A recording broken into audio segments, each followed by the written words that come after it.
Hey, Stevie Nani here. Before we get to our junkyard crawl video for today, just a heads up, on October 1st, if you're in the Durant, Oklahoma area, I'll be there live at Spanky Assiter's inaugural Freedom Choctaw Collector Car Auction at the Choctaw Casino and Resort Event Center, again in Durant, Oklahoma, where a whole bunch of cool collector cars are going to get sold, many of them at no reserve. And I'll be on the stage live doing commentary.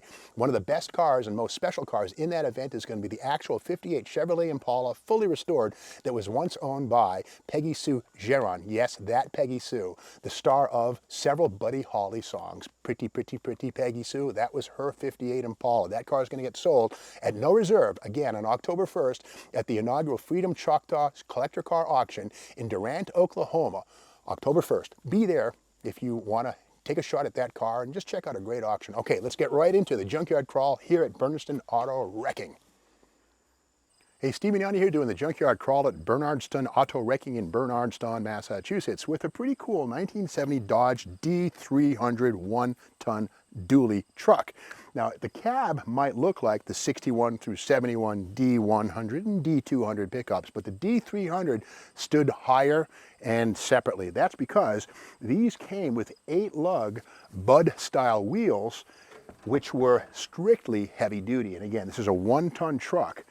And these were available in 4-wheel drive as the W300. And if we look at the rear wheels on this thing, we'll also see the dualies in the back. These have a 131-inch wheelbase, and these were very popular. In total, there were 7,460 of these things built in 1970 alone as 2-wheel drivers. Now, these could also be had with the crew cab, and again, as a 4-wheel driver, but this is the most popular platform here. Speaking of platforms, this bed is an add-on. These were sold by Dodge, their Warren, Michigan plant.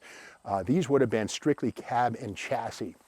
West Coast mirrors would have been a factory option, but again, we see how the front fenders on this are different from a regular D or a D100 or 200 pickup truck because of this built-in flare, and that's something you'll see only on the W or the D300 one-tonners. And again, that's all about covering the wider front axle width and also accommodating the extra height. Another thing too, because the cab is located taller on the frame, these have standard side steps, which you will not find on any 100 or 200 series pickup truck.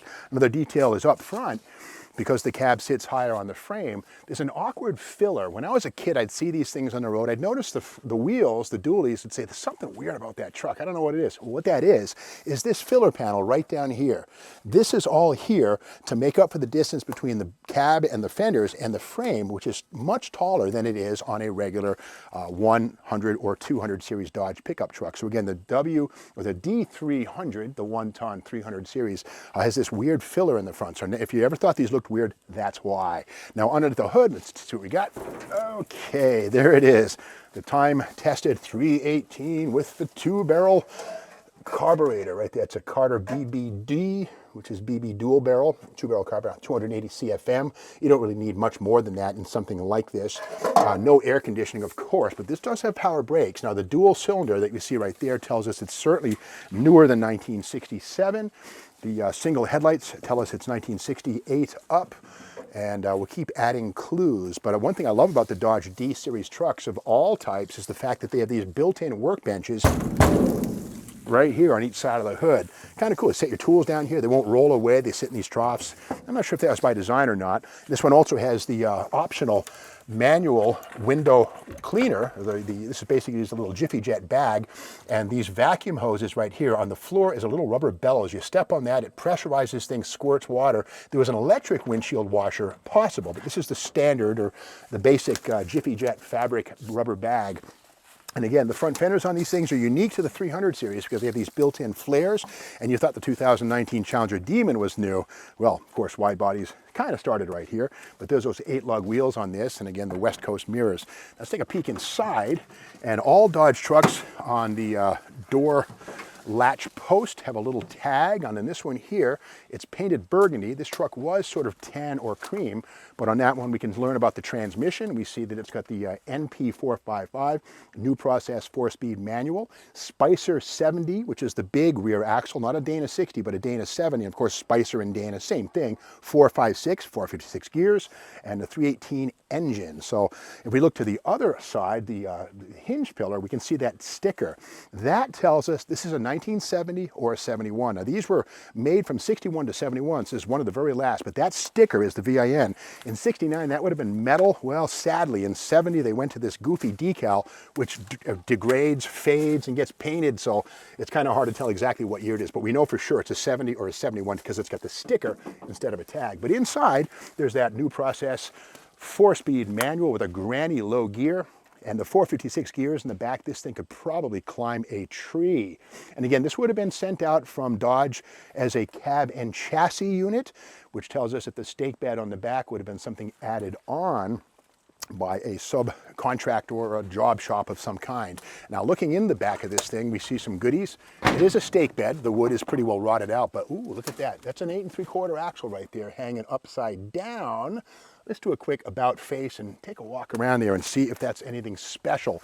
Now again, the Dana or the spicer under the back of this thing is not to be confused with the 8 3/4. The 8 3/4 could be had in the D100 half-ton pickup, but in these 200 and 300 series trucks, we're looking at Dana 60s or Dana 70s strictly. And again, these 300s, these are dualies, 1-ton truck, heavy duty all the way around. But here's the thing. Here's the 8 3/4. We take a peek here, and what you want to do on these things is a few things to find out if it's junk or a jewel. Right here we see 489 upside down. That means it's a 68 through about 74, 75 casting. That's the good one. There's a 741 and a 742, which are earlier. They're okay, but the 49 has the biggest pinion stem. But what you want to do is mark the, first off, to see if it's a sure grip or not. What I'm going to do, I'm going to turn this in this direction, keep going. So Shane, take note of how that hub's turning. It's going in that clockwise direction, right? If you would, I'm going to keep turning this, go to the other end of the axle, and if that's turning in the same direction, we've got a sure grip. If it's going the other way, we have an open diff, and we keep walking. What do you got, Shane? Is it going forward? Is it going counterclockwise over there?